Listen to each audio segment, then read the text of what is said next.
Bismillahirrahmanirrahim. Assalamualaikum warahmatullahi wabarakatuh. Perkenalkan, saya Nursa Indah.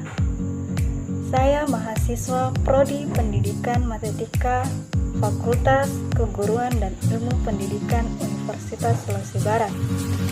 Nah, pada kesempatan kali ini saya akan membahas materi mengenai fungsi inverse untuk kelas 10 semester 1. Nah, adik-adik, apa yang kalian pikir jika mendengar tentang fungsi inverse? Selamat datang di pembelajaran matematika. Bagaimana kabar kalian? Semoga kalian senantiasa sehat selalu ya adik-adik. Alhamdulillah, pada hari ini kita melaksanakan proses pembelajaran meski virtual. Namun, kakak harap adik-adik tetap semangat belajar ya. Nah, sebelum proses pembelajaran kita mulai, ada kalanya kita berdoa masing-masing. Nah, sebelum proses pembelajaran kita dimulai, ada kalanya kita berdoa sesuai kepercayaan masing-masing agar pembelajaran kita ini berkah untuk kita bersama. Berdoa dimulai. Berdoa selesai. Nah, untuk adik-adik jangan lupa menyiapkan buku dan alat tulis ya. Sebelum kita masuk pada inti materinya, tentu kita harus tahu apa manfaatnya untuk fungsi inverse. Nah, misalnya dengan mempelajari fungsi inverse dapat memperkirakan jumlah produk yang harus dijual jika menginginkan keuntungan sekian persen. Bisa dibilang manfaatnya ini mempermudah dalam mencari jawaban dari posisi bilangan manapun.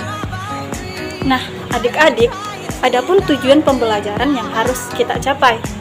Nah, yang pertama, menjelaskan definisi inverse suatu fungsi. Kedua, mampu menjelaskan sifat inverse suatu fungsi. Yang ketiga, menjelaskan definisi fungsi inverse. Yang keempat, menyelesaikan masalah kontekstual yang berkaitan dengan inverse suatu fungsi. Begitupun dengan yang kelima, menyelesaikan masalah kontekstual yang berkaitan dengan inverse suatu fungsi. Nah, kita masuk pada materinya, yaitu fungsi inverse. Nah, kita perhatikan pada gambar yang ada ya adik-adik. Pertama, fungsi f memetakan x elemen a ke y elemen b. Nah, kakak ingatkan kembali pelajaran tentang menyatakan fungsi ke dalam bentuk pasangan terurut, dimana jika fungsi f dinyatakan ke dalam bentuk pasangan terurut, maka kita dapat menuliskan bahwa f sama dengan himpunan x, y, di mana x elemen a dan y elemen b. Pasangan terurut x, y merupakan unsur dari fungsi f. Nah, yang kedua, fungsi inverse f atau f inverse memetakan y elemen b ke x elemen a. Jika fungsi inverse f dinyatakan ke dalam pasangan terurut, maka dapat dituliskan bahwa f inverse sama dengan himpunan y x, di mana y elemen b dan x elemen a. Pasangan terurut y x merupakan unsur dari fungsi inverse f. Nah, berdasarkan itu uraian tadi, kita dapat menyimpulkan atau kita dapat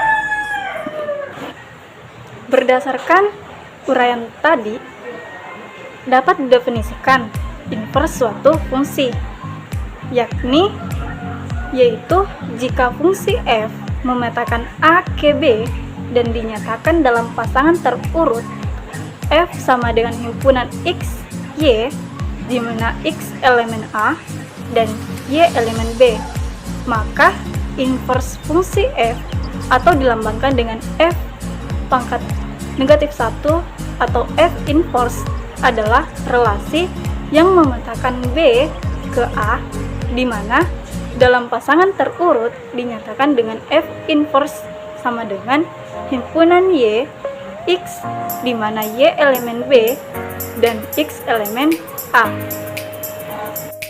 Selanjutnya kita masuk pada contohnya ya adik-adik.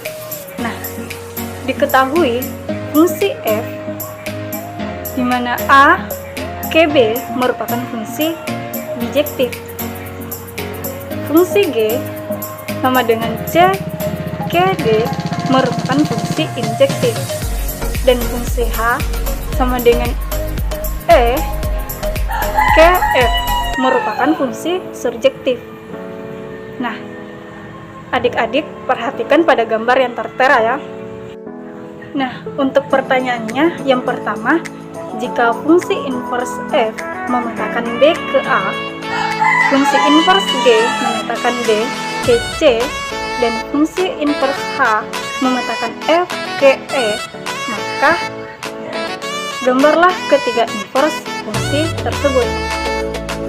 Untuk pertanyaan kedua, dari ketiga inverse fungsi tersebut, tentukanlah mana yang merupakan fungsi. Nah, kita masuk pada penyelesaiannya. Untuk pertanyaan yang pertama itu, kalian bisa lihat dari gambar yang tertera bahwa itu adalah gambar ketiga fungsi inverse. Sedangkan untuk pertanyaan yang kedua itu, untuk gambar yang pertama atau gambar I merupakan fungsi. Sedangkan gambar yang kedua itu dia tidak atau bukan fungsi. Yang ketiga, gambar yang ketiga itu dia bukan fungsi. Nah, berdasarkan dari penyelesaian dari contoh tersebut, dapat disimpulkan bahwa inverse suatu fungsi belum tentu merupakan fungsi, tetapi dapat hanya berupa relasi biasa. Fungsi inverse G dan H bukan suatu fungsi, melainkan hanya relasi biasa. Inverse suatu fungsi yang merupakan fungsi disebut fungsi inverse. Fungsi inverse f merupakan suatu fungsi inverse. Nah, berdasarkan dari uraian tadi, kita dapat menemukan sifat, yaitu suatu fungsi f sama dengan a ke b dikatakan memiliki fungsi inverse f inverse yang sama dengan b ke a jika dan hanya jika fungsi f merupakan fungsi bijektif. Pada sifat yang tadi, pada fungsi bijektif f sama dengan a ke b, di mana a merupakan daerah asal fungsi f dan b merupakan daerah hasil fungsi f, di mana secara umum kita dapat definisi fungsi inverse, yakni jika fungsi f sama dengan df ke rf adalah fungsi bijektif, maka inverse fungsi f adalah fungsi yang didefinisikan sebagai f inverse sama dengan rf ke df. Dengan kata lain, f inverse adalah fungsi dari rf ke df. Nah, untuk keterangannya ini, df adalah daerah asal fungsi f, dan untuk rf adalah daerah hasil fungsi f. Nah, dari yang kita dapat definisi tadi, di mana fungsi f sama dengan DFGRF adalah fungsi bijektif jika Y elemen RF merupakan peta dari X elemen DF. Maka hubungan antara Y dengan Fx didefinisikan dengan Y sama dengan Fx jika F inverse adalah fungsi inverse dari fungsi F. Maka untuk setiap X elemen RF adalah peta dari Y elemen DF. Hubungan antara X dengan F inverse Y didefinisikan dengan rumus yaitu Y sama dengan F inverse Y. Selanjutnya kita beralih pada contoh. Nah, salah satu sumber penghasilan yang diperoleh klub sepak bola adalah hasil penjualan tiket penonton jika timnya sedang bertanding. Besarnya dana yang diperoleh bergantung kepada banyaknya penonton yang menyaksikan pertandingan tersebut. Suatu klub memberikan informasi bahwa besar pendapatan yang diperoleh klub dari penjualan tiket penonton mengikuti fungsi Fx sama dengan 500x ditambah 20.000, dengan x-nya merupakan banyak penonton yang menyaksikan pertandingan. Nah, pertanyaannya, tentukanlah fungsi inverse pendapatan dari tiket penonton klub sepak bola tersebut. Nah, untuk penyelesaiannya, telah diketahui bahwa fungsi pendapatan klub sepak bola tersebut adalah Fx sama dengan 500x ditambah 20.000. Nah, di mana inverse fungsi pendapatan dari tiket penonton klub sepak bola? Nah, untuk itu, untuk menentukan rumus fungsi inverse Fx dapat dihitung sebagai berikut, di mana Y sama dengan Fx sama dengan 500x ditambah 20.000. Selanjutnya Y sama dengan 500x ditambah 20.000. Selanjutnya 500x sama dengan Y dikurang 20.000. Selanjutnya X sama dengan Y kurang 20.000 per 500. Nah, karena X sama dengan F inverse Y, maka F inverse Y sama dengan Y dikurang 20.000 per 500. Nah, karena pertanyaannya tadi adalah menentukan fungsi inverse, maka hasilnya karena F inverse Y sama dengan Y dikurang 20.000 per 500, maka F inverse X sama dengan X dikurang 20.000 per 500. Selanjutnya kita beralih pada sifat. Misalnya F inverse adalah fungsi inverse fungsi F untuk setiap X elemen DF dan Y elemen RF, maka berlaku Y sama dengan Fx jika dan hanya jika F inverse Y sama dengan X. Nah, untuk menentukan rumus fungsi inverse dari fungsi F, kita dapat melakukan langkah-langkah tersebut. Yang pertama, misalkan Fx sama dengan Y. Kedua, menyatakan X dalam Y.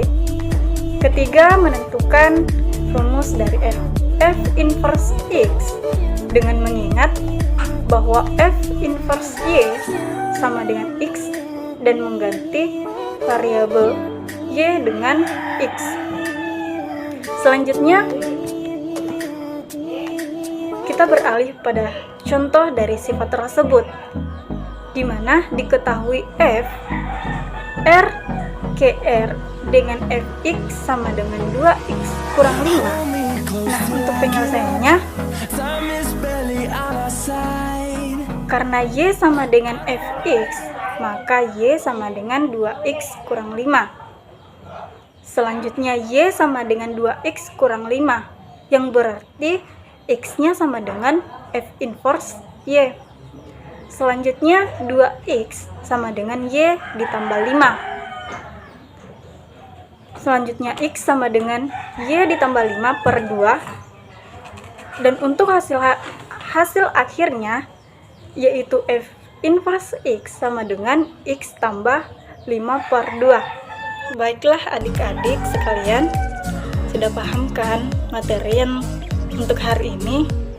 Nah, adapun kesimpulan yang dapat diambil dari pembelajaran hari ini, yaitu fungsi inverse adalah suatu fungsi matematika yang merupakan kebalikan dari fungsi asalnya. Suatu fungsi yang biasanya dilambangkan dengan F hanya bisa dikatakan memiliki fungsi inverse apabila fungsi tersebut merupakan fungsi bijektif. Nah, adapun langkah-langkah untuk menentukan fungsi inverse dari fungsi F seperti yang telah dijelaskan tadi, yaitu yang pertama, memisalkan Fx sama dengan Y. Yang kedua, menyatakan X dalam Y. Ketiga, menentukan rumus dari F inverse X dengan mengingat F inverse Y sama dengan X dan mengganti variabel Y dengan X. Nah adik-adik, semoga adik-adik memahami materi ini dengan baik dan semoga video ini bermanfaat bagi kita semua. Terima kasih. Assalamualaikum warahmatullahi wabarakatuh.